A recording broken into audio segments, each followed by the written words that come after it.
terminer le chapitre 2, la suite du chapitre 2, qui porte sur les atomes polyélectroniques. Donc, lorsqu'on détermine la fonction d'onde de l'électron, maintenant, nous allons chercher ce qu'on appelle la configuration électronique des électrons dans leur état fondamental. C'est-à-dire, chercher la configuration, c'est-à-dire la répartition des électrons dans les différentes couches et sous-couches. D'accord? Dans cette répartition, chaque électron va être déterminé par ces 4 coordonnées, c'est-à-dire les 4 nombres quantiques que nous avons déjà vus. Ces 4 nombres quantiques, je les rappelle, c'est le nombre quantique de spin, le nombre quantique principal, le nombre quantique azimutal, le nombre quantique secondaire et le nombre quantique de site. Donc, les 4 nombres quantiques qui sont aussi nombre quantique principal, nombre quantique secondaire, magnétique et nombre quantique style. Cette répartition, ça veut dire que la configuration électronique ou répartition des électrons dans les différentes couches et sous-couches va se faire par 2 règles et 2 principes. Donc, cette répartition est régie par 2 règles et 2 principes que nous allons voir tout à l'heure. Donc, je rappelle juste que chaque fois qu'on demande de donner la configuration électronique des atomes, c'est donner la répartition de tous ces électrons dans les différentes couches et sous-couches. Le premier principe, c'est le principe de stabilité.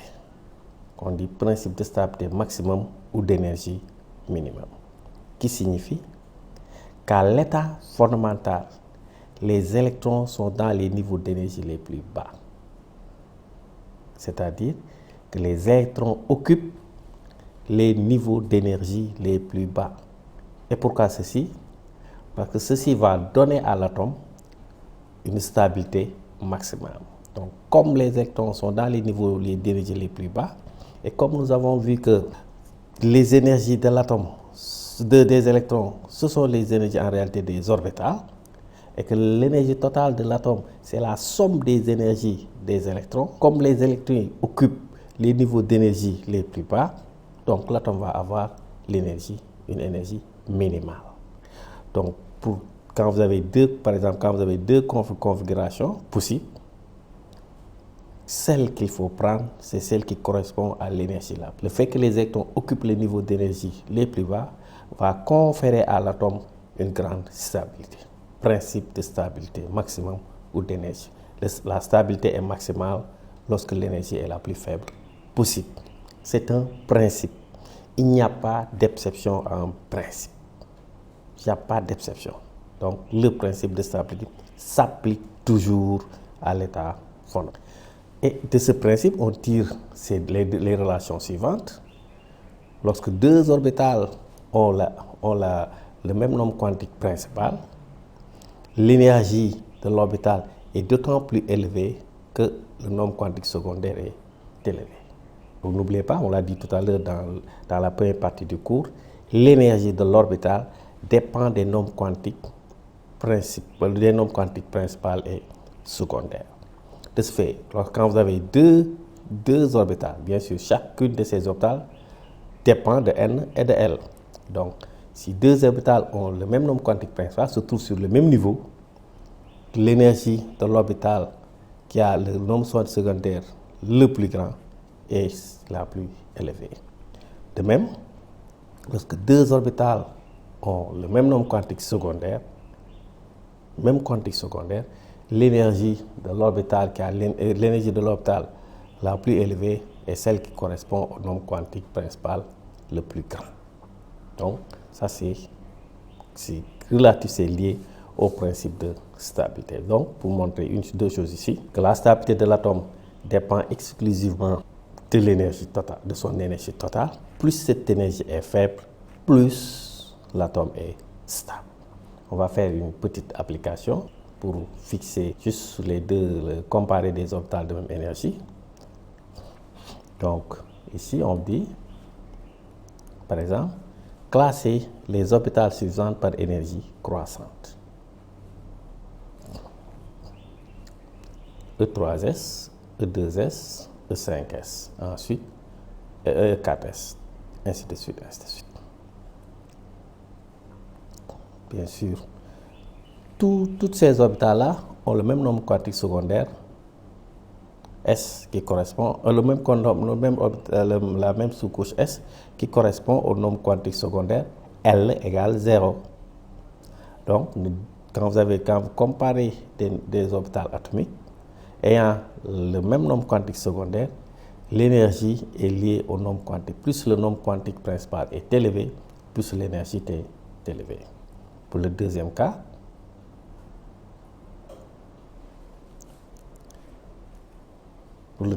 bien sûr, ici, je vous laisse faire. Après, vous me donnerez votre avis sous la vidéo. D'accord. Le deuxième, on avait dit, on a 2 règles et 2 principes. 2 règles et 2 principes. Le premier principe, sans exception, ça correspond au principe de stabilité maximale. Nous avons la règle de Kleshowski. La règle de Kleshowski, qui permet de classer les orbitales atomiques par énergie croissante. Kleshowski permet de classer par ordre croissant les énergies des différentes orbitales atomiques. Donc, quand j'ai 2 orbitales atomiques, laquelle a l'énergie la plus élevée? De ce fait, les électrons vont toujours occuper l'orbital qui a la plus faible énergie. La règle de Kleshowski nous dit les couches et les sous-couches se remplissent par valeur croissante de n plus L. Les couches et les sous-couches se remplissent par valeur croissante de L plus L. Si elles se remplissent par valeur croissante de L plus L, ça veut dire que l'énergie croît avec la valeur de n plus L. Plus cette valeur n plus L est élevée, plus l'énergie de l'orbital est élevée. Donc les couches et les sous-couches se remplissent par valeur croissante de n plus L. Comme les électrons occupent les niveaux d'énergie de façon suivant l'ordre croissant, ça signifie aussi les orbitales atomiques. Plus la somme n plus L est élevée, plus l'énergie de l'orbital atomique est élevée. De ce fait, il peut arriver qu'on ait 2 valeurs identiques de n plus L. Si on a 2 valeurs identiques de n plus L, l'orbital qui a l'énergie la plus élevée ou l'énergie la plus basse, c'est selon. Donc l'orbital qui a l'énergie la plus élevée est celle qui a la plus grande valeur de n. L'orbital atomique qui a la valeur la plus basse est celle qui a la plus petite valeur de n. Pour 2 valeurs égales de n plus L, quand vous comparez 2 orbitales atomiques, n'oubliez pas toujours que une orbitale atomique dépend de n et de L. Si vous faites la somme n plus L, vous avez 2 orbitales, vous faites la somme n plus L, la somme n plus L. Vous regardez, celle qui a la plus petite valeur de n plus L a l'énergie la plus basse. Donc, quand vous répartissez les électrons dans ces couches et sous-couches, les électrons vont toujours occuper l'orbital atomique qui a la plus petite valeur de n plus L. Pour fixer ça, on va faire une application encore. Comparer les énergies des orbitales suivantes, E3P, E2S, E2P, E3P et E2S, puis E2P et E3S, puis E3D et E. Donc on commence par E3P, bien sûr, 3, n égale 3, L égale 1, donc ça fait 4. E2S, n égale 2, E égale 0, ce qui signifie que l'énergie de 3P est supérieure à l'énergie de 2S.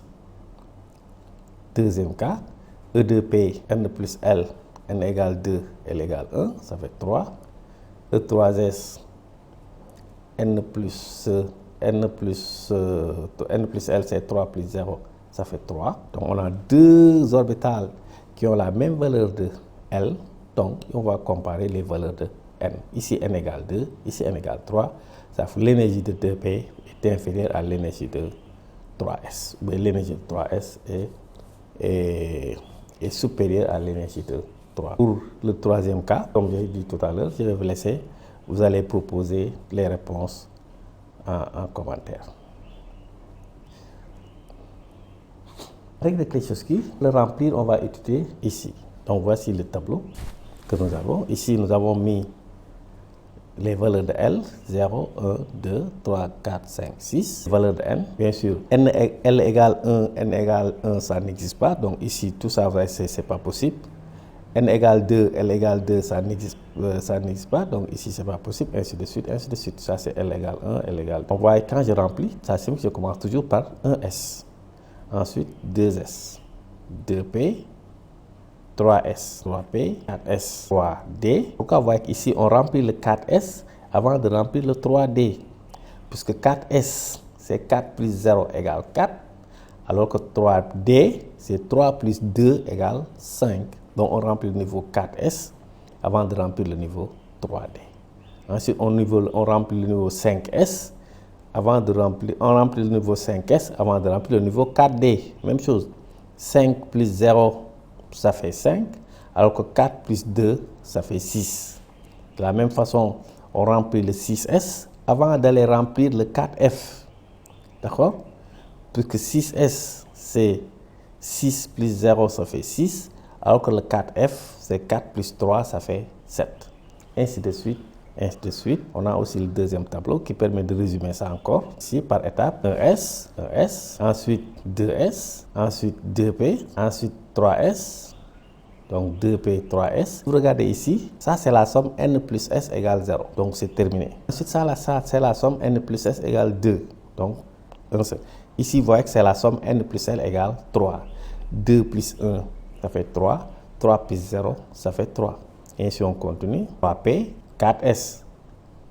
Donc, on voit ici, c'est la somme 4, N égale 4. 3 plus 1, ça fait 4. 4 plus 0, ça fait 4. Ensuite, on remplit le 3D. Ensuite, le 3, et ensuite le 5, c'est un peu déplacé. Ensuite, le 4D. Ensuite, le 4P, ainsi de suite, ainsi de suite. Donc, vous avez le 3D. On remplit le 3D. C'est un peu déplacé. Le 3P, 3P, 4S. Ensuite, 3D, 4P, 5S. Ensuite, 5S, bien sûr. Après 5S, on retourne à 4D. 4D, 5P, 5P, 6S, ainsi de suite.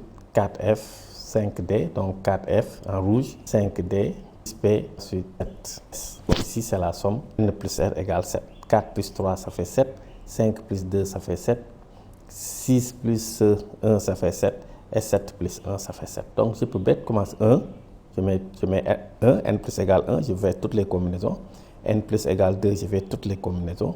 N plus S égale 3, je fais toutes les combinaisons. 2 plus 1, 3 plus 1.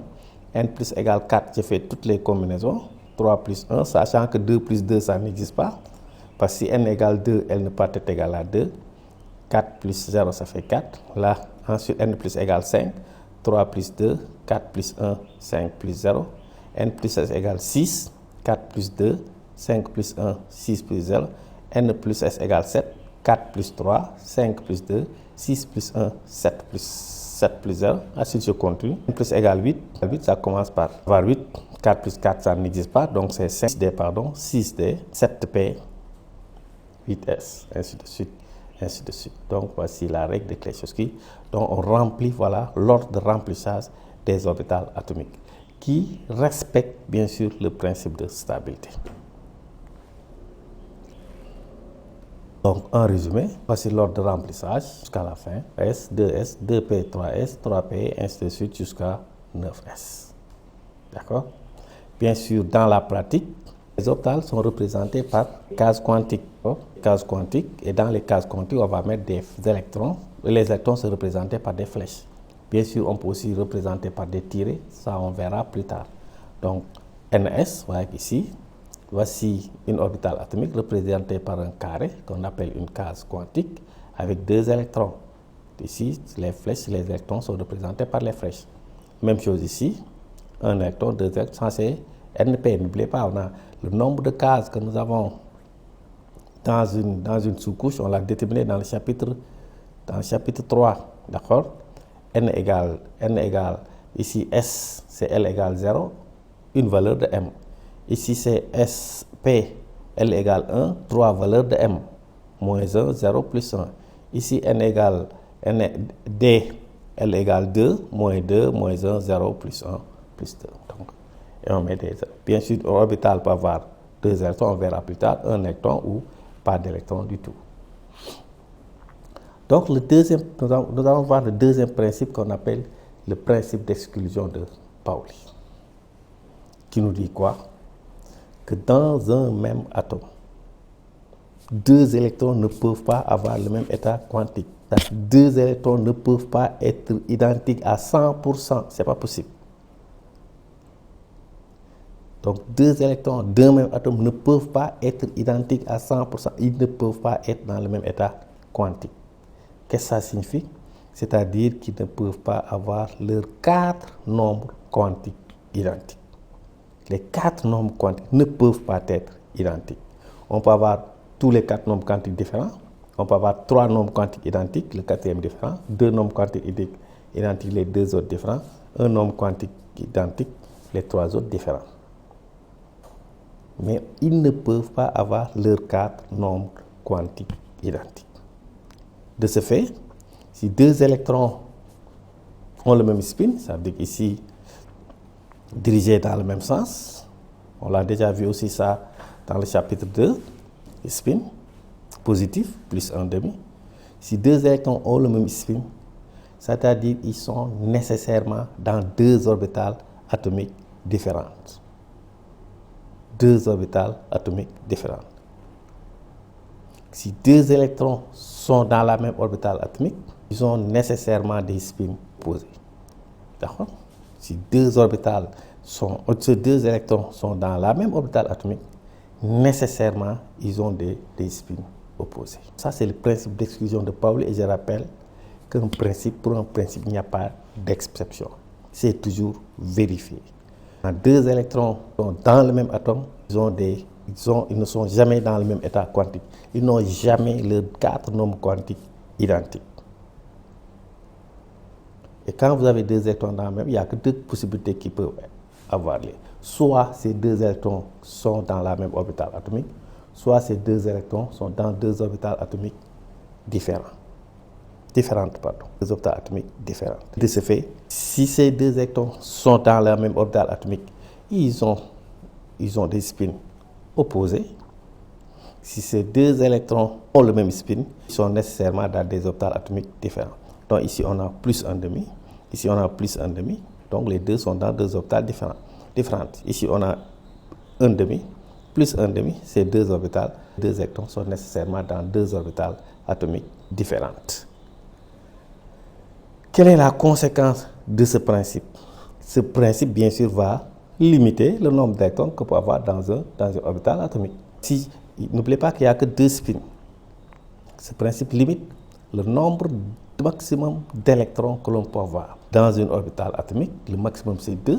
Puisque si vous avez 3, nécessairement, puisqu'il n'y a que 2 spins, plus 1,5, moins 1,5, si vous en avez 3, nécessairement, il y a 2 électrons qui ont dans le même spin. Ça veut dire que ce principe nous dit qu'il ne peut y avoir dans une orbitale atomique que 2 électrons. On l'avait vu dans le chapitre 3, le nombre maximum de couches que nous avons, le nombre d'orbitales que nous avons sur une couche, c'est égal à n carré. Ça signifie que dans une couche, on ne peut avoir que 2 n carré électrons. Si vous vous rappelez bien ce que vous avez fait en seconde, c'est pourquoi vous avez toujours L2. Jamais mis plus de L2. Maximum, c'est 2 électrons. L, 2 électrons. 2 électrons, parce qu'on avait 2 fois 1 au carré. M 8 électrons, parce que vous avez 2 fois 2 au carré, ça fait 8. Donc vous mettez le maximum en seconde, vous mettez le maximum d'électrons sur la couche M, 8 électrons, 2 fois 2 au carré. Ainsi de suite, ensuite vous avez 18 sur la couche suivante. Par convention, quand dans une orbitale atomique, on a les 2 électrons. Par convention, c'est juste la convention, l'électron de spin positif, on l'appelle l'électron alpha, et l'électron de spin négatif, c'est ce qu'on appelle l'électron bêta. Alpha, bêta. Et ici, on a ces deux-là, électron alpha, électron bêta. Ici, on est dans une couche de type S. Si on était dans une couche de type B, ça aurait été exactement là. Mais une application, ou bien juste la règle, avant de faire l'application, on va faire la dernière règle qui est la règle de Hunt. La règle de Hunt. Donc, n'oublie pas, on avait 2 principes et 2 règles. Nous avons vu les 2 principes. Nous avons fait la règle de Kleczowski. Nous avons maintenant la règle de Hunt. Qui nous dit, lorsque les électrons occupent une couche, d'accord, les électrons vont d'abord occuper le maximum de couches avec le maximum de spins parallèles avant de se mettre par paire. Les électrons d'une même sous-couche, même valeur de L, occupent le maximum de cases quantiques avec le maximum de spins parallèles avant de se mettre par 2, avant de s'apparier. Donc, vous avez ceci, exemple, quand vous avez un NP3, 2P3, 3P3, 4P3, les électrons ne vont pas, ça c'est pas bon. Pas bon. Donc, puisqu'il y a 3 cases quantiques, les électrons doivent. Deuxièmement, ça aussi c'est pas bon, puisque vous avez un spin positif, un spin négatif, un spin positif, pas bon. Ici, les électrons vont occuper d'abord le maximum de cases quantiques avec le maximum de spins parallèles avant de se mettre par 2. Avant de se mettre, avant de s'apparier. Donc, c'est la règle de Hunt. On dit ceci, les électrons occupent le maximum d'orbitales atomiques avec le maximum de spins parallèles avant de se mettre. Règle de 1. Donc, nous venons de voir les 4 règles, les 2 règles, les 2 principes qui régissent la répartition des électrons autour du noyau, d'avoir la configuration électronique des atomes. On représente maintenant cette configuration.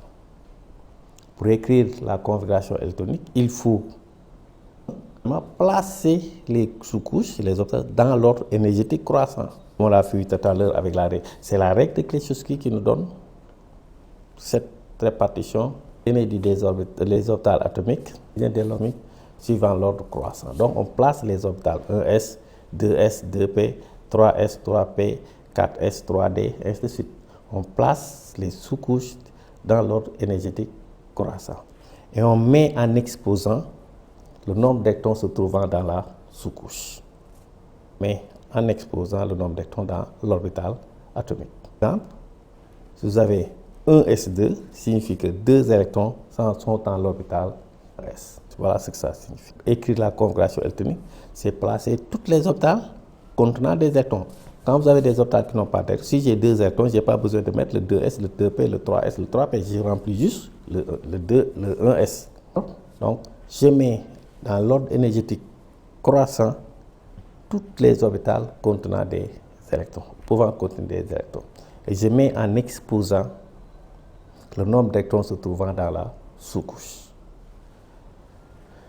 Et de ce fait, on peut tirer des propriétés importantes de ces répartitions. On avait dit et redit, pour les 2 principes, le principe de stabilité et le principe d'exclusion de Pauli, nous n'avons pas d'exception à ces principes-là. Dans le cas des règles, on peut avoir quelques exceptions possibles. Quelques propriétés importantes. Ça, on l'a vu aussi dans le chapitre 3, lorsque dans une sous-couche, vous avez des orbitales, toutes les orbitales à moitié remplies. Ça veut dire qu'on a 3 orbitales dans P et on a 3 électrons. Donc, les couches correspondant à des orbitales à moitié remplies. Je dois avoir 6, j'en ai 3. Je dois avoir 10, une orbitale peut contenir 10 électrons, elle en a 5. Structure à moitié remplie donne une stabilité spéciale à l'atome. Donc, le fait que cette orbitale 2p est à moitié remplie dans la dernière couche de P, ceci confère à l'atome une stabilité importante. Ça signifie quoi? L'atome est plus stable que ce qu'on attendait. On attendait à avoir une stabilité 5, on se retrouve à une stabilité 8 à 10, d'accord? Si on avait une échelle de 0 à 1. Donc, ceci confère à l'atome une stabilité supplémentaire. C'est exactement ce qu'on a quand il s'agit des couches aussi entièrement remplies. Lorsqu'une couche est totalement remplie, elle est très stable. Et c'est le cas des gaz rares. C'est pourquoi les gaz rares ne donnent presque pas de réaction chimique, parce que ces gaz ont des couches totalement remplies. Et ceci confère aussi à l'atome une stabilité particulière. Une stabilité particulière. On est dans les propriétés, notez.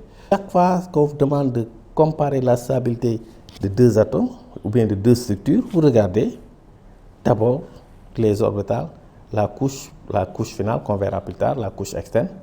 Si cet orbital-là, si cet atome-là a des orbitales à moitié remplies ou totalement remplies, non, ça lui confère une stabilité supplémentaire. Toujours dans les propriétés, on a des propriétés importantes, des exceptions à la règle de Kleschowski. Donc une règle a souvent des expressions. Quand on parle de règle, c'est qu'il y a des exceptions. Donc, et c'est lié exactement à la propriété qu'on venait de voir tout à l'heure, les deux propriétés que nous avons vues tout à l'heure, c'est-à-dire lorsque la couche est à moitié remplie et lorsque la couche est totalement remplie. Dit, la sous-couche ND presque à moitié remplie, ici c'est pas totalement, mais presque à moitié remplie. La couche D à moitié remplie a 5 électrons. À moitié remplie, elle a 4 électrons. Lorsque la sous-couche ND est presque à moitié remplie ou à moitié remplie, alors son énergie est plus basse que celle de N plus 1S. Et par regardez ici, on avait la règle de quelque chose qui nous dit deux orbitales, c'est qui a la plus petite valeur de N plus L et la plus stable, a une énergie inférieure. Prenez ND, c'est N plus 2. Donc N plus 1S, c'est N plus 1 puisque S égale 0. N plus D, D c'est L égale 2, donc c'est N plus 2, donc N plus 2. Alors que N plus 1S, c'est N plus 1 plus 0, c'est N plus 1. Si on appliquait la règle de Kleschowski, cette orbitale-là a une énergie inférieure, mais lorsqu'elle contient 4 électrons ou 5 électrons, alors son énergie est plus basse. Et comme il y a le principe qui est toujours vérifié, le principe de stabilité, les électrons vont toujours payer l'orbital par énergie croissante. Premier exemple, si on prend le chrome, Z égale 24. J'ai 24 électrons à remplir, à répartir ces couches. Donc 1, 2s, donc orbital 2s, 2s, 2p, 2p6, 3s2, 3p6, ça fait 20, s2, ça fait 22, 3d, 4. Ça, c'est la règle de Kleschowski. Mais ici, on voit que ici, l'orbital 3d contient 4 électrons. Elle est presque à moitié remplie. Ça veut dire que ça va passer ici. Puisque comme on place les orbitales par énergie croissante, et lorsque 3D contient 4 électrons, l'énergie ici, son énergie est plus faible, elle se place avant le 4S, donc voici la structure la plus stable. 3D5, 3D va venir ici, bien sûr, le 3D a une énergie inférieure, alors l'électron qui était ici va se reposer ici. Donc structure la plus stable. Kleschowski, structure la plus stable. Et structure du chrome, selon Kleschowski, voilà ce que vous devez faire. Si on donne juste la structure électronique du chrome, sans préciser, voilà la structure la plus stable, voilà la structure normale. Et bien sûr, on a l'autre. Structure selon Kleschowski, structure selon... Tout dans les propriétés, nous avons l'exception à la règle de Kleschowski. Quand la couche ND est presque remplie, donc la couche ND est totalement remplie quand elle contient 10 électrons. Et presque remplie, c'est 9 électrons. Son énergie est plus basse que celle de N plus 1S. Donc, les électrons vont occuper d'abord le niveau D.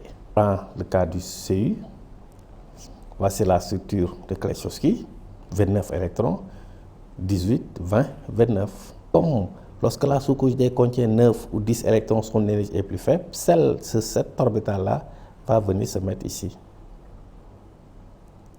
Et on a la structure la plus réelle, la structure la plus stable. Donc, donner la structure, la configuration de CI selon Kleschowski, voici ce qu'il va donner. Si on dit maintenant donner juste la structure électronique CU, voici la structure réelle, la structure la plus stable. Sur propriété configuration externe d'un atome, très importante, puisque dans les réactions chimiques, c'est cette couche-là, cette couche externe-là qui réagit. Fonction de cette couche externe, deux façons de déterminer la couche externe. La couche externe d'un atome correspond à celle de la couche la plus externe. La configuration externe d'un atome correspond à celle de la couche la plus externe. Le plus élevé. S2, 2S2, 2P4.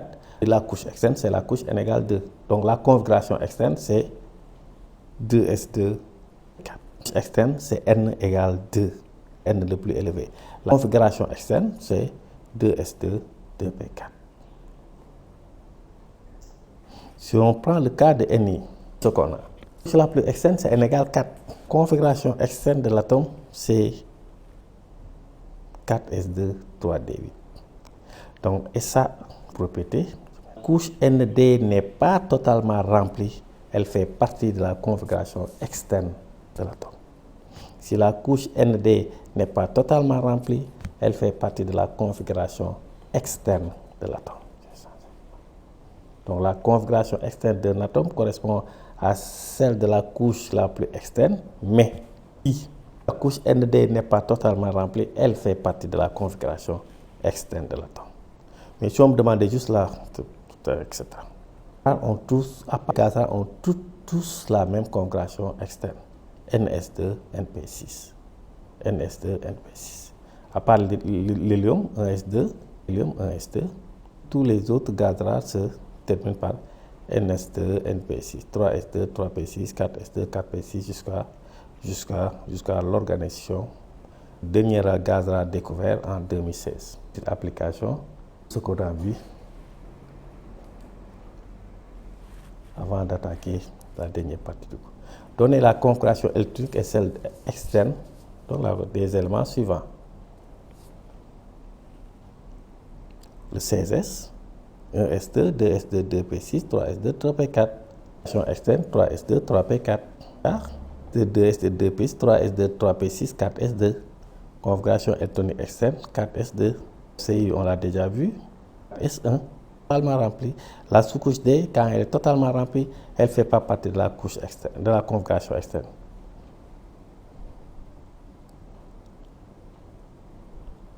Les zirconium, donc 4S2, 4P2. Le fer, 4S2, 3D6.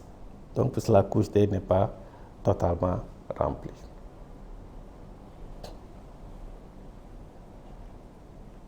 La courbe électronique et le Z, donc le nombre de charges du gaz rare de la ligne que les éléments 6, 20, S16, 20 Ca et 32 Gm. 2S2P6, gaz rare qui appartient à la même ligne va se terminer par 3S2, 3P6. Et on faut faire la somme, Z égale 18. Le Ca va se terminer par 4S2, 4P6. Après le 4S, on remplit le 3D, donc c'est 4S2, 3D6, 4P6. Bien sûr, la couche externe, c'est 4, la configuration externe c'est 4S2, 4P6, Z égale 36. Le germanium,